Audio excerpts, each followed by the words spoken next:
Hi everyone, my name is George Sadek. I am the foreign law specialist at the Law Library of Congress working on Arabic speaking countries.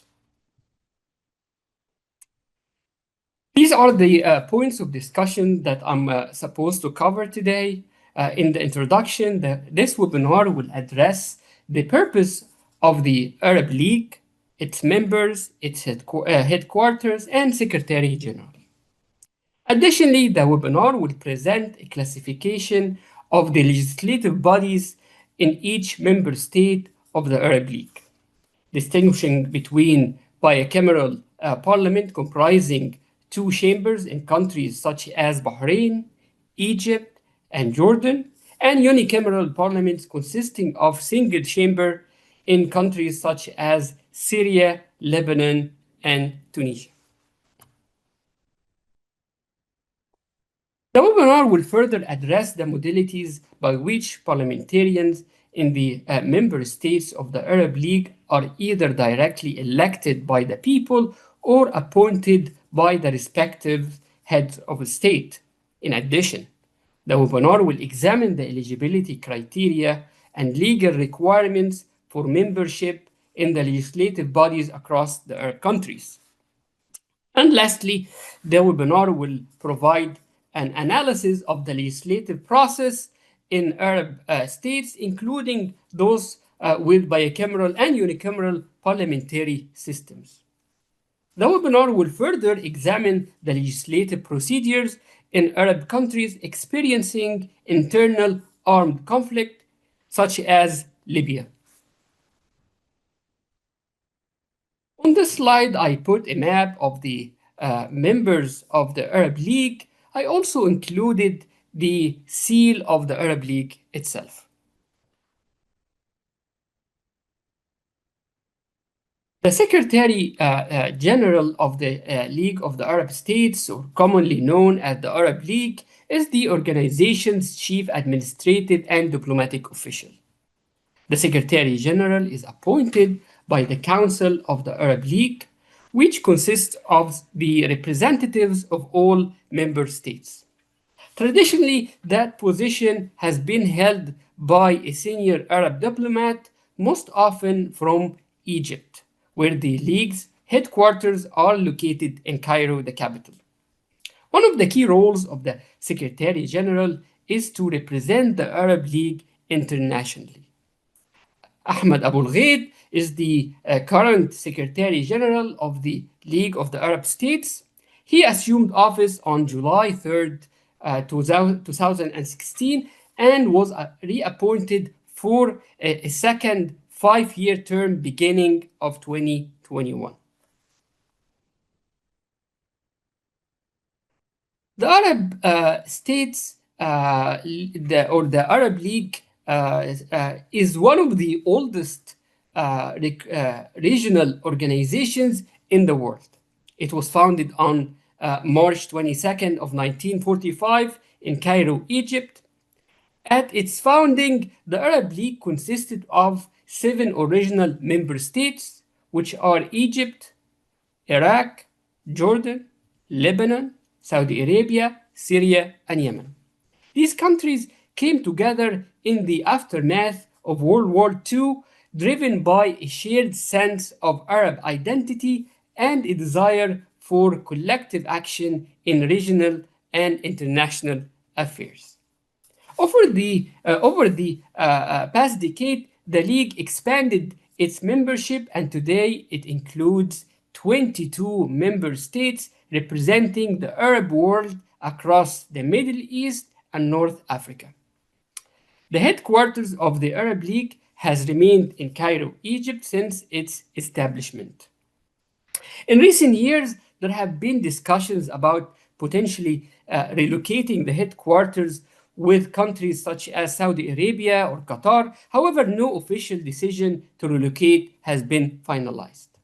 In 2025, the Arab League marked a major milestone by celebrating its 80th anniversary. Concerning the current Iraq conflict in the Gulf, it was reported that Arab League officials defended the Arab Gulf countries against the Iranian attacks describing those attacks as fully reprehensible and calling them a violation of international law and an assault on good neighborhood lines. It is also important to note that Iran is not a member of the Arab League. The Arab League was founded with the primary goal of strengthening cooperation among Arab countries and coordinating their political, economic, and cultural policies. Two of the key treaties among Arab countries within the Arab League are the 1950 Joint Defense Agreement and the 1983 the Riyadh Arab Agreement on Judicial Cooperation. In 1950, the Arab League adopted the Joint Defense Economic Cooperation Treaty, commonly known as the Joint Defense Agreement. This treaty committed Arab states to consider any armed attack against one member as an attack against all, and it established mechanisms for collective defense and military coordination. It also laid the groundwork for economic cooperation among member states, reflecting early efforts towards Arab collective security. In 1983, Arab states signed the Riyadh Arab Agreement on Judicial Cooperation. Riyadh is the capital of Saudi Arabia. This agreement aimed to strengthen legal and judicial collaboration among Arab countries by facilitating extradition, mutual legal assistance, the enforcement of judicial rulings, and cooperation in judicial matters. So, over the past few slides, I talked about the Arab League as an organization and its structure and purpose. Starting this slide, I want to talk about the member states of the Arab League. I will start with the governing system of those countries. The member states of the Arab League represent a wide variety of governing systems. While all of these countries share cultural and linguistic ties, their systems of government is different. Some Arab League states are republics, where the head of the state is typically elected. Other member states are monarchies, governed by kings, emirs, or sultans. Let me give you examples. Saudi Arabia, Kuwait, Qatar, and United Arab Emirates, and Oman, all of these countries are monarchies. Arab countries also include something called constitutional monarchies, such as the Kingdom of Jordan, Bahrain, and Morocco. Let me provide you with some examples of the Arab republics within the Arab League of States. Several Arab countries operate under republican systems of government, such as Egypt, Tunisia, Syria, and Algeria. Arab presidential republics are systems in which executive authority is concentrated in a president who serves as the head of the state. The president typically holds broad powers over the executive branch and, in some cases, significant influence over the legislature and judiciary. I would like to underscore that the country of Iraq, in particular, is classified as a federal parliamentary republic. So what that means? This system, it combines a federal structure recognizing regional authority with parliamentary system in which the executive power is exercised by the prime minister and the cabinet, or what they call the council of ministers, drawn from the elected parliament, while the president himself, the president's role is largely ceremonial. And lastly, Lebanon operates as a parliamentary republic with a unique sectarian power sharing system. The executive authority in Lebanon is exercised by a council of ministers, which is the cabinet, headed by a prime minister, while key political offices are allocated among religious communities to maintain political balance. On this slide, I would like to highlight very quickly that, again, Arab constitutional monarchies include Jordan, Morocco, and Bahrain. And in those countries, the monarch retains significant executive authority, while the elected or appointed members of parliament play a role in the legislative process and executive branch oversight. The Arab Gulf monarchies, such as Saudi Arabia, Qatar, and Oman, are a group of states known for a succession based systems of rule. Those monarchies are ruled by kings, emirs, or sultan, with the authority passed within the ruling families. Some, such as Saudi Arabia, function largely as an absolute monarchy where the executive power is concentrated in the king or the ruler of the country. Kuwait, one of the Arab Gulf monarchies, used to be a constitutional monarchy. However, on May 10th of 2024, the Kuwaiti Emir, the ruler of the country, issued a royal order dissolving the National Assembly, which is the parliament, and suspending some provision in the 1962 Kuwaiti constitution for a period not exceeding 4 years. The royal order, that royal order grants the emir, the ruler of the country, the sole right to issue laws and stipulates that any future laws will be promulgated by royal decrees. The United Arab Emirates, in my opinion, represents a unique model, a federal monarchy composed of 7 emirates, each ruled by its own emir, with a president selected from among the rulers of the 7 emirates. On December 2nd, 1971, 6 emirates, Abu Dhabi, Dubai, Sharjah, Ajman, Al Quwain, and Fujairah, formed a federation following the end of the British protection. Ras Al Khaimah, the seventh emirate, joined the federation later in 1972, completing the modern United Arab Emirates. Power in the United Arab Emirates is shared between the federal government and the individual emirates. The Federal Supreme Council, made of the rulers of the 7 emirates, is the highest constitutional authority in the country.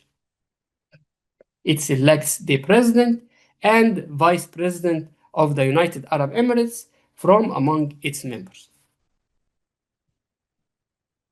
Under the federal system of United Arab Emirates, the Emirates or retain, or the 7 emirates I'm referring to, retain control over key local matters, including natural resources and internal administration, while the federal government itself oversees national affairs such as foreign policy, defense, immigration, and citizenship.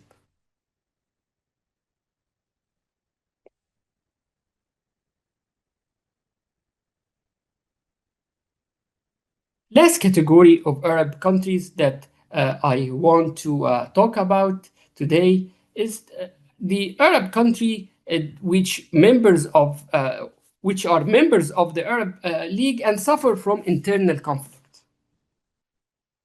In some Arab countries, prolonged internal conflicts have led to political fragmentation, territorial division, and the emergence of rival governments.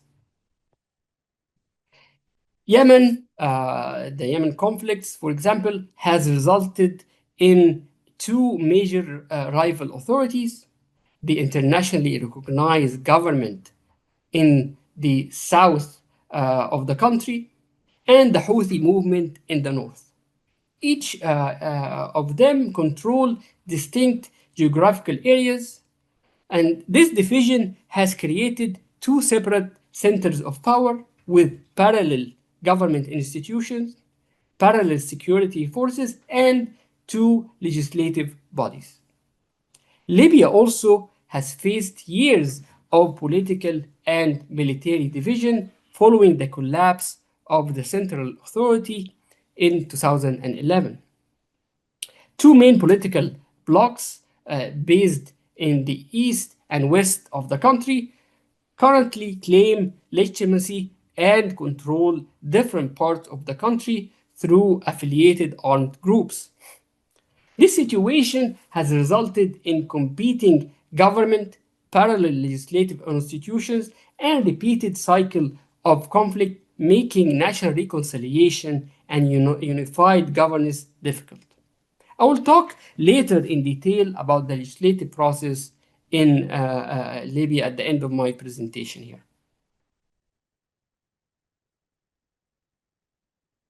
So I address the governing systems of the members states of the Arab League and the Arab League as an organization. Starting this slide, I would like to discuss role of the parliaments in those countries.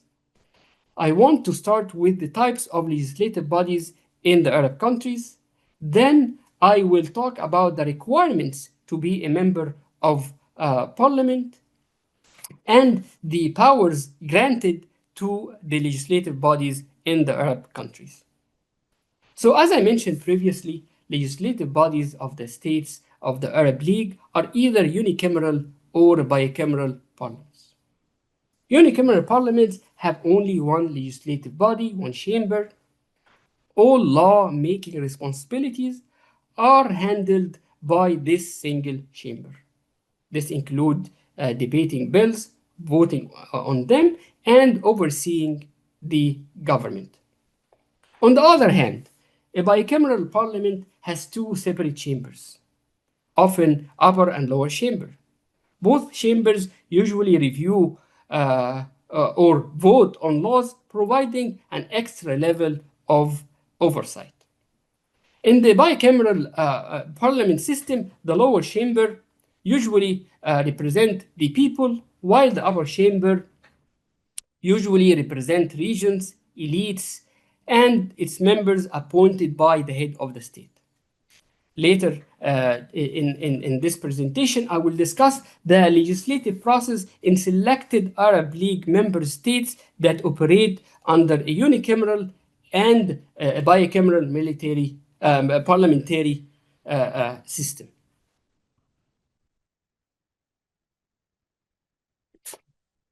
Countries which are members of the Arab League that has a unicameral parliaments are Algeria, Iraq, Lebanon, Libya, Mauritania, Qatar, Saudi Arabia, Tunisia, and United Arab Emirates. And let me emphasize something here. Saudi Arabia has a single legislative council however, this legislative body doesn't pass any binding laws. It is just assuming an advisory role to the king. Countries of the Arab League that has a bicameral system of parliaments are Bahrain, Egypt, Jordan, Morocco, and Oman. And I would like also to underscore that the Egyptian Senate, the upper chamber of the legislative body, has an advisory role only. It doesn't pass any binding laws. The House of Representatives, which is the lower chamber, is the only legislative body that has the power to debate and vote on bills.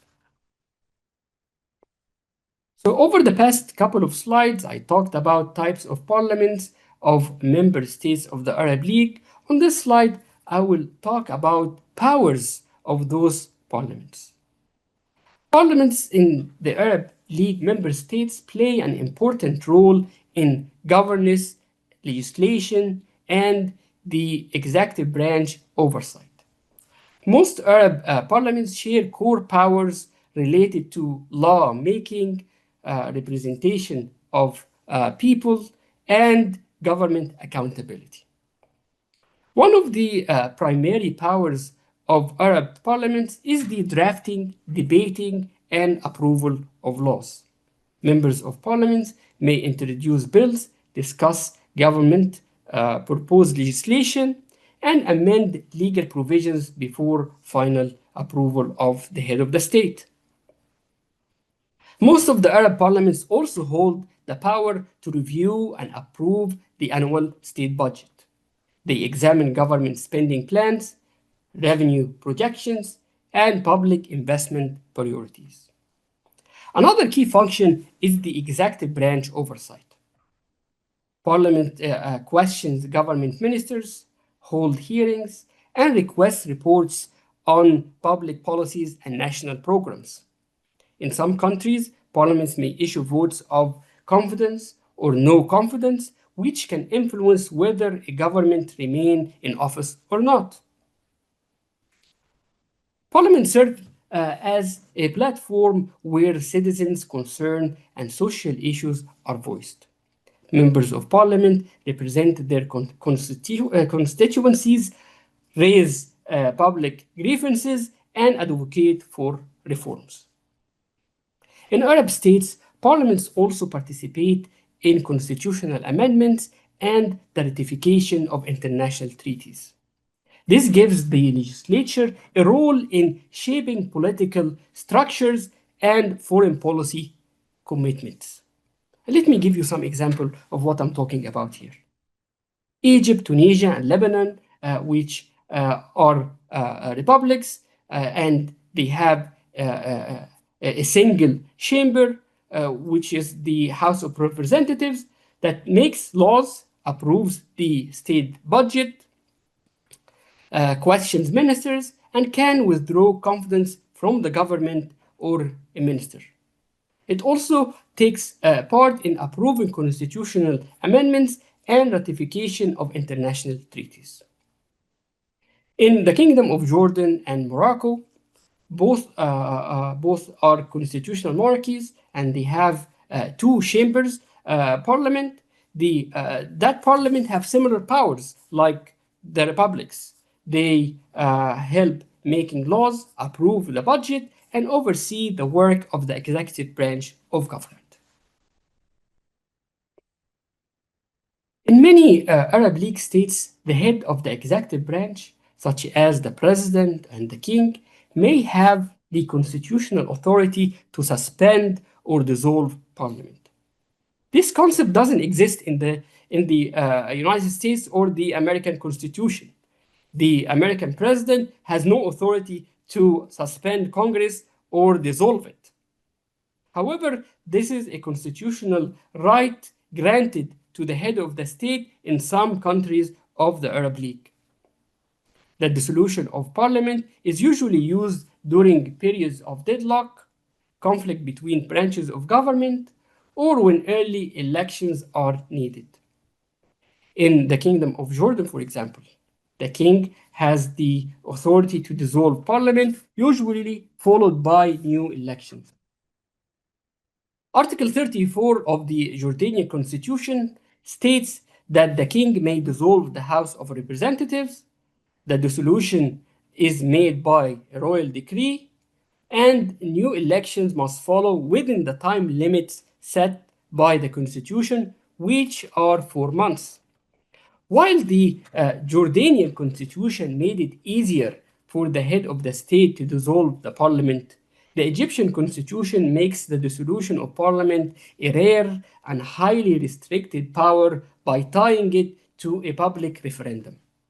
Article 137 of the Egyptian constitution stipulates that the president of the republic may not dissolve the House of Representatives except when necessary and only by a reasoned decision put to a public referendum. If the majority of the voters approve the dissolution of parliament, the House of Representatives is dissolved and new elections must be held within 30 days. If the referendum rejects the dissolution of parliament, the House of Representatives continues its term and the President of the Republic must resign.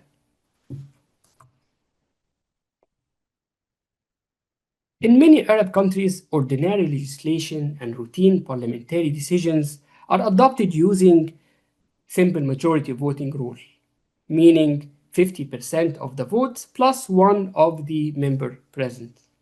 This rule is typically applied to ordinary laws, motions, resolutions, budget approvals, confidence votes on ministers, and internal parliamentary procedures, unless an internal bylaw requires a higher majority for special cases. Let me give you examples here. Examples of Arab countries where simple majority voting is generally used for ordinary legislation and parliamentary business include Egypt, Jordan, Lebanon, Iraq, Kuwait, Morocco, Tunisia, Algeria, Oman, and United Arab Emirates. Across these countries, two-thirds majority voting is reserved for matters such as constitutional amendments, organic or foundational laws, ratification of international treaties, the dissolution or extension of parliament, and votes with major constitutional implication. So over the previous slides, we discussed the voting system used in the parliaments of the Arab League member states, as well as the powers exercised by those legislative bodies. In the next few slides, I will focus on the authority of the head of the state, whether a king or a president, to appoint certain individuals as members of parliament. This practice, again, does not exist in the United States, where the president has no power to appoint members of Congress. However, it is a common feature in many Arab countries. I would like to start with Saudi Arabia. Saudi Arabia's national parliament, which is called the Shura Council, it's 100% of its members appointed by the king, who selects all members and determines the council's composition and leadership. The Shura Council does not function as a traditional elected legislature. Instead, its role is is advisory, as I mentioned earlier, and it reviews draft laws, provides policy recommendations, and issues opinions on national matters, but it doesn't have the authority to enact binding legislation on its own. Final legislative and executive powers remains with the king, who is the ruler of the country, and his cabinet. So in the past slide, we talked about the Shura Council, whose members are entirely appointed by the king. In this slide, I will present examples of Arab countries where the head of the states, the head of the state appoints a portion of the parliamentary members, while the remaining seats are filled through direct elections. In some Arab countries, the parliamentary structure combines both elected and appointed members. Under this hybrid system, part of the legislature is chosen through elections, while another portion is appointed by the head of the state. This approach allows rulers of the countries to retain a measure of political oversight while still incorporating elements of popular representation. One example here is the United Arab Emirates. The Federal National Council, which is the federal parliament in the United Arab Emirates, is composed of members selected through a mixed system. 50% are appointed by the rulers of the Emirates, the 7 Emirates, while remaining 50% are chosen through an electoral college voting system. In Qatar, the Shura Council, the parliament, follows a similar mixed model. Since 2021, 30 members are directly elected by the people, while 15 members are appointed by the Emir, who is the head of the country, the ruler of the country. Oman also uses a dual chamber system under what's called the Council of Oman. The State Council, the upper chamber of the parliament, is fully appointed by the Sultan, the ruler of the country, while the Shura Council, the lower chamber, is entirely elected by the people. So together, the two chambers review draft laws, provide advice, and contribute to policy deliberation.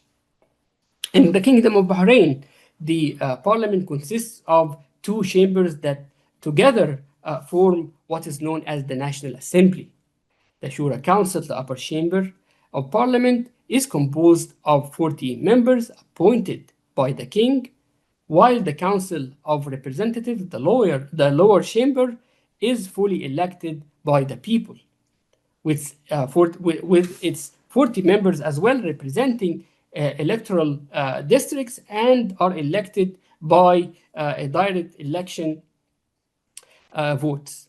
The Speaker of the Council of Representatives chairs the meetings of the National Assembly. Other examples of countries with partially appointed parliaments include Egypt and Jordan. So the Kingdom of Jordan, which operates a bicameral parliament, it has two chambers. The House of Representatives, the lower chamber, is fully elected by the people through national elections. In contrast, the Senate, the members 100% appointed by the king, who selects those members from former officials, professionals, and public figures. So together, both chambers share legislative responsibilities, with the appointed Senate often serving as a review and oversight body. A similar mixed structure exists in Egypt. In the House of Representatives, the president has the constitutional authority to appoint up to 5% of its members, and I'm referring here to the House of Representatives, the lower chamber, while the rest of this chamber is the rest of the seats are elected through direct elections. Egypt also has a Senate where 60 out of 300 members are appointed by the President of the Republic, and the remaining members are elected. So we have examined both fully and partially appointed parliaments. In this slide, I will turn to Arab countries where the members of parliaments are entirely elected by the people.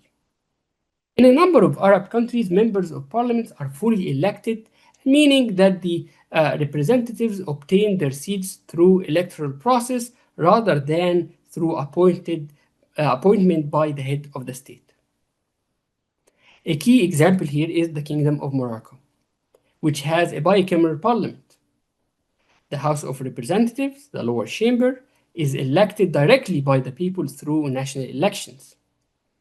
The House of Councillors, the upper chamber, while not directly elected by the general public, its members chosen through an indirect electoral college system that includes representatives of professional associations, labor organizations, local and regional councils.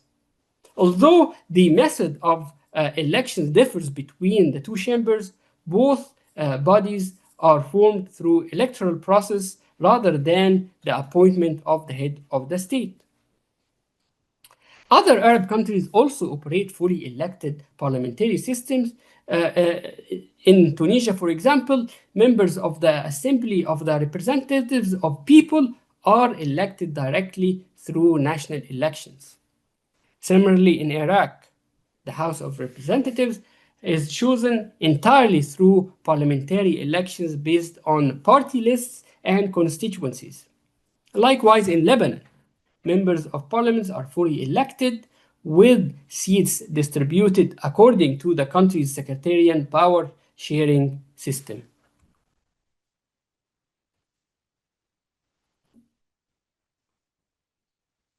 So we have now examined how members of parliament may be either appointed or elected. In the next few slides, I will discuss the qualification required to join parliament, whether through elections or appointment.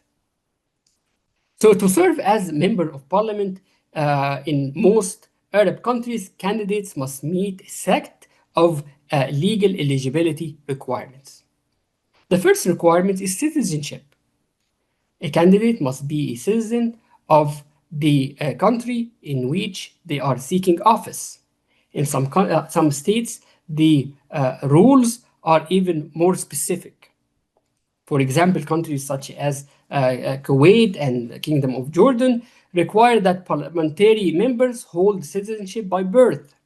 Other countries such as Bahrain and Iraq require candidates to have held citizenship for a minimum number of years, often around 10 years before becoming eligible to serve as member of parliament. Another key requirement is the minimum age of members, which is actually varies across the region. In Egypt, Jordan, Iraq, Lebanon, Libya, Syria, and Yemen, candidates must be at least 25 years old. In Qatar, for example, the minimum eligibility age is generally 30 years. Further requirements relate to legal capacity. Candidates must be legally competent, meaning they must not be under any judicial declaration of mental incapacity or mental guardianship.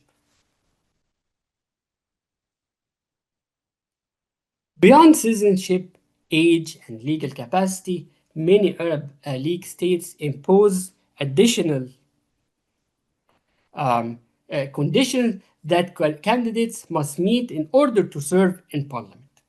These requirements are designed to protect the integrity, independence, and credibility of the legislative body. One important condition concerns a candidate's criminal records. In most Arab countries, individuals who have been convicted of serious crimes are barred from serving in parliaments, particularly offenses involving corruption, dishonesty, fraud, or moral crimes. Another area relates to education. In the majority of the Arab states, there is no formal educational requirements. For example, a university degree is not mandatory to run for parliament. However, there are exceptions. Qatar, for instance, requires candidates to hold at least a high school diploma as a minimum qualification to run for parliament.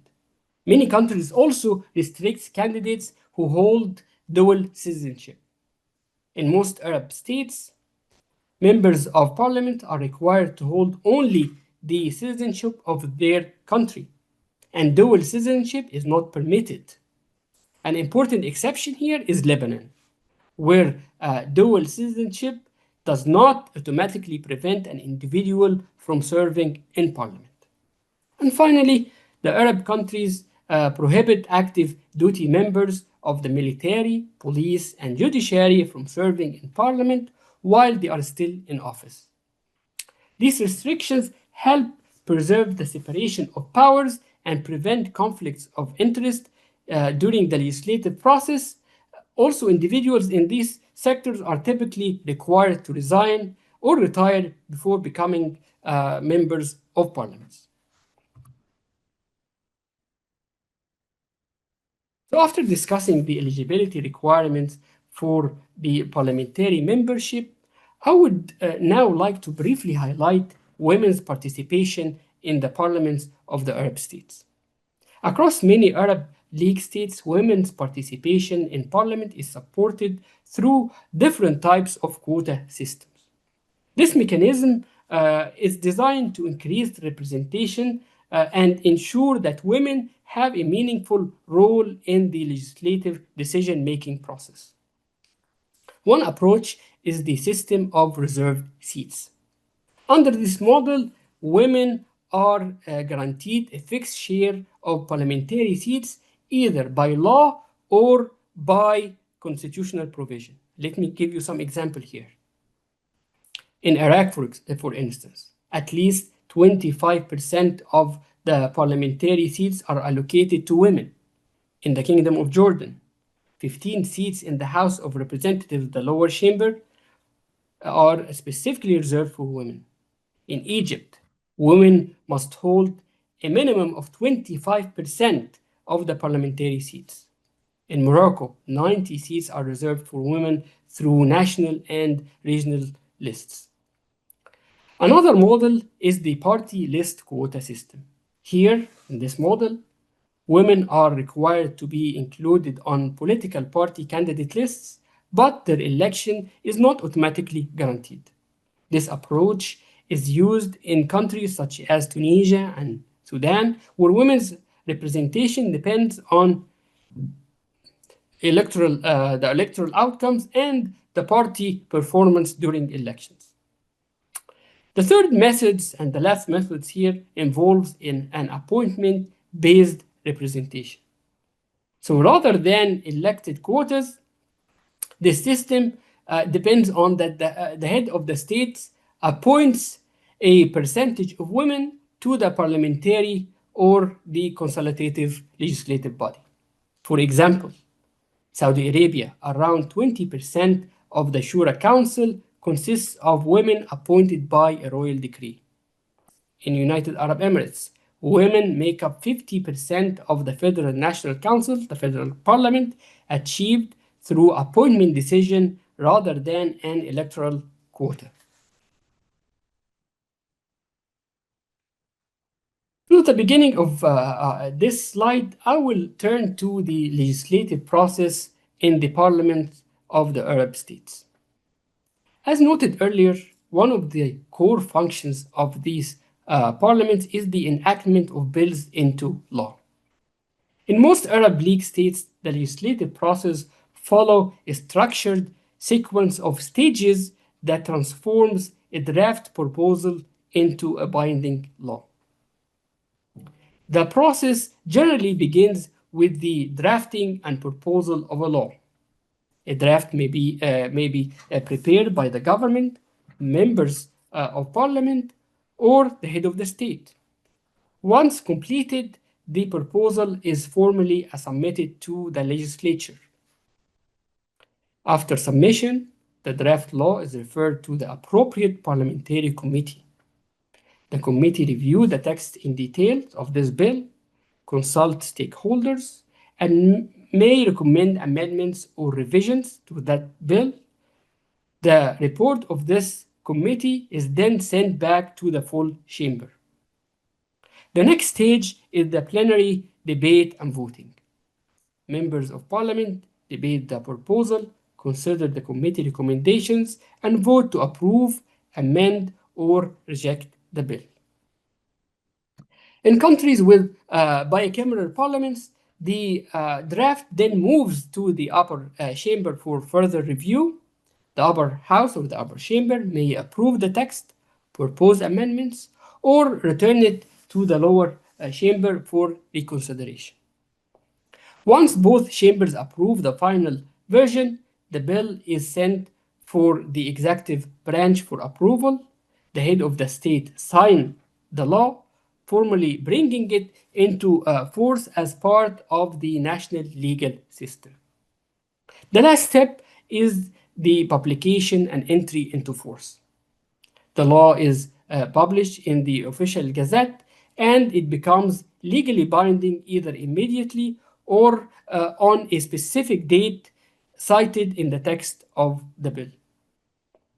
In some circumstances, such as emergencies or when the parliament is not in session, many Arab countries, such as Egypt, Kingdom of Jordan, Kingdom of Morocco, United Arab Emirates, Algeria, and Tunisia, allow the ruler, the president, or the king to issue something called decree laws. The decree laws have the force of law, but are typically subject to later review or approval by the parliament later on.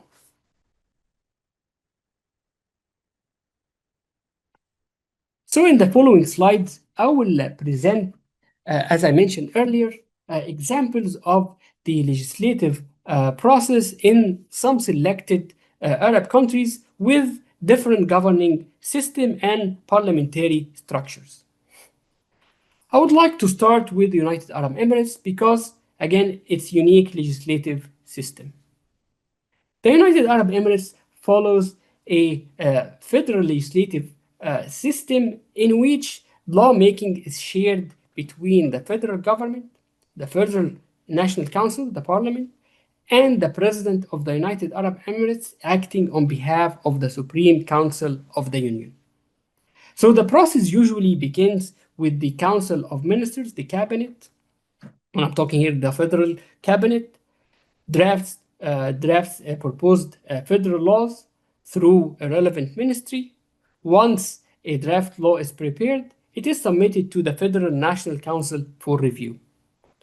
Within the Federal National Council, the draft law is referred to the appropriate specialized committee, which studies the proposal of this law, consults relevant stakeholders, and may recommend amendments. The committee's report is then presented to the full Federal National Council, the full parliament, for debate. Members of the Federal National Council discuss the text of this bill article by article and vote on the proposed amendments and the final recommendations. So after the Federal National Council completes its review, the amended draft law is returned back to the cabinet, the federal cabinet, which considers the Federal National Council, the parliament's observations, and submits the final version to the President of the United Arab Emirates for approval.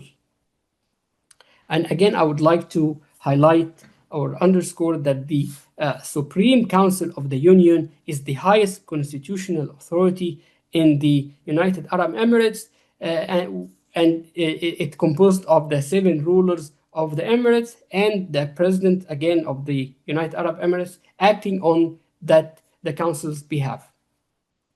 So once the law or the bill was approved, it is issued by a federal decree and published in the official gazette. It then enters into force either immediately or on specific date cited in the text of the law. Again, in urgent circumstances, when the Federal National Council is not in session, the President of the United Arab Emirates, in coordination with the Federal Cabinet, may issue decree laws. These have the force of law, as I mentioned, but must later be presented to the Federal National Council for review and discussion at its next meeting. So on this slide, I would like to discuss the legislative process in the Kingdom of Bahrain, because it is a constitutional monarchy and has a bicameral legislative body. So the legislative body of the Kingdom of Bahrain is composed of the Council of Representatives. They are elected by the people, they are the lower chamber, and the Shura Council, which are appointed by the king, and they are the higher chamber, with the executive branch, including the cabinet, and the king also play a role in the law-making process. So the legislative process generally begins with the cabinet, which drafts the proposed laws through a relevant ministry. In addition, members of the Council of the Representatives, the lower chamber, or the Shura Council, members of the Shura Council, may introduce legislative proposals, which are then referred to the cabinet to be converted into draft bills before formal consideration. So once a draft law is ready, it is submitted first to the lower chamber, the Council of Representatives. The proposal or the bill is assigned to a special parliamentary committee which study this bill and may recommend amendments to it. The committee's report is then debated in a plenary session, after which members vote on the bill. So after approval of the Council of Representatives, the lower chamber, the draft law is forwarded to the Shura Council, the higher chamber, and the Shura Council repeats the review process. If both chambers approve the same text, the bill is sent to the executive branch of government and then to the king. The law becomes effective once it receives the royal assent. It is then published in the official gazette, at which point it enters into force either immediately or on the date specified in the law. If the two chambers disagree, for example, on the wording of a bill, the Constitution of the Kingdom of Bahrain allows for the formation of a joint committee to reconcile differences and produce a unified text for approval. In urgent situation, similar like United Arab Emirates, the King of Bahrain may issue decree laws upon the proposal of the cabinet. These carry the force of law, as I mentioned, but must later be submitted to Parliament for review and approval.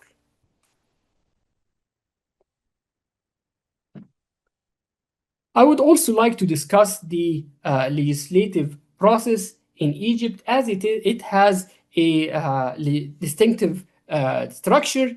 Egypt operates a bicameral parliamentary system consisting of the House of Representatives and the Senate. However, the Senate performs primarily an advisory role, as I mentioned, and doesn't have the authority to enact any binding legislation. Under the Egyptian constitution, the power to introduce and approve bills that become laws rests exclusively with the House of Representatives. The legislative process typically begins with the drafting of a bill.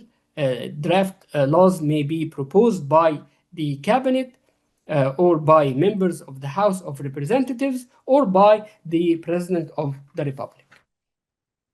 Once a draft bill is introduced, it is referred to the relevant specialized committee within the House of Representatives.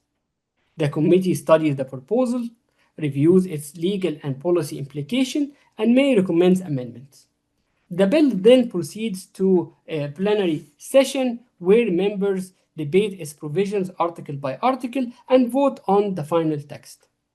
In certain cases, the Senate may be consulted to provide advisory opinions only on draft laws affecting public policy, national development, or constitutional matters. However, its input is consultative rather than binding, and final legislative authority remains with the House of Representatives. After the House approves the bill, it is transmitted to the President of the Republic for ratification and promulgation. The President may sign the bill into law, return it back to the House with observations, or refer controversial matters to public referendum. Once promulgated, the law is published in the official gazette and enters into force either immediately or on a specific date cited in its provision. Similar to Bahrain and United Arab Emirates, in urgent matters or under urgent circumstances, when necessity requires, the President may issue decree laws which carry the force of a law but must later be submitted to the House of Representatives for review and approval. The last country that I would like to talk about today is Libya. In Libya, the ongoing political division has resulted in two parallel legislative bodies.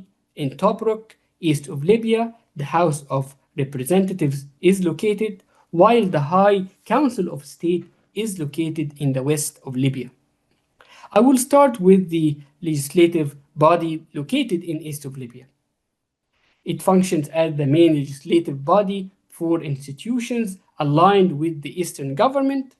Under this system, the legislative process begins when a draft law is introduced. Proposals may be submitted by members of the House of Representatives or by its parliamentary committees, often addressing matters such as administration, security, or public finance within the areas under the control of the Eastern government. The draft law is then discussed during House of Representative parliamentary sessions where members debate the text, propose amendments, and negotiate political positions. After deliberation, the House of Representatives proceeds to a formal vote on the bill. If a majority approves it, the law is considered adopted by the Eastern authorities. Once passed by the House of Representatives and published in the official gazette, laws are implemented by authorities in the east of Libya. Those laws are not recognized by institutions in the west of Libya. In the west of Libya, political institutions operate under the framework of the Government of National Unity and something called the High Council of States.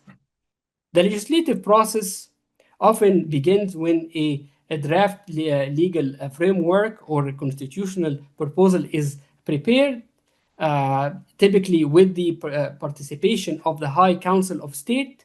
These initiatives may relate to elections, institutional reform, or transnational grievances to address urgent administrative or governance needs. The Government of National Unity or the Presidential Council in the west of Libya may issue executive decrees or regulatory decisions intended to fill gaps created by the absence of functioning nationwide legislature. These acts operate as de facto legal measures within territories under the control of the authorities in the west of Libya.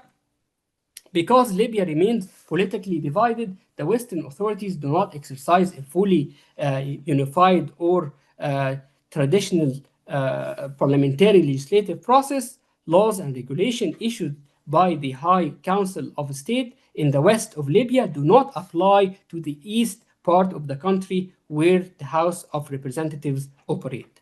This is the last slide in my presentation. Thank you, everyone. Nationality, border, and stability, a historical legal analysis of citizenship in the Democratic Republic of Congo will take place on April 23rd, 2026. I think we might have maybe 1 minute for questions. And let me get here the questions. First question we have is, you talked about defense and judicial cooperation among Arab countries. Are there any other types of cooperation among member states of the Arab League? Article 3 of the Arab League Charter outlines the main areas of cooperation among member states, actually. This include economic and financial affairs aimed at promoting trade and economic coordination among member states. Also, the charter emphasizes cooperation in transportation and communications to improve connectivity across the Arab world. In addition, the Article 3 of the Charter of the Arab League highlights the collaboration in cultural affairs, focusing on education, language, and the preservation of the Arab culture and identity. It further addresses the legal matters such as coordination on passports, visas, and extradition to facilitate the movement and legal cooperation among member states. And finally, the Charter of the Arab League includes social and health affairs, encouraging joint efforts in the field of public health, social welfare, and human development. I think this is time. Thank you, everyone, for your time today. Have a great day.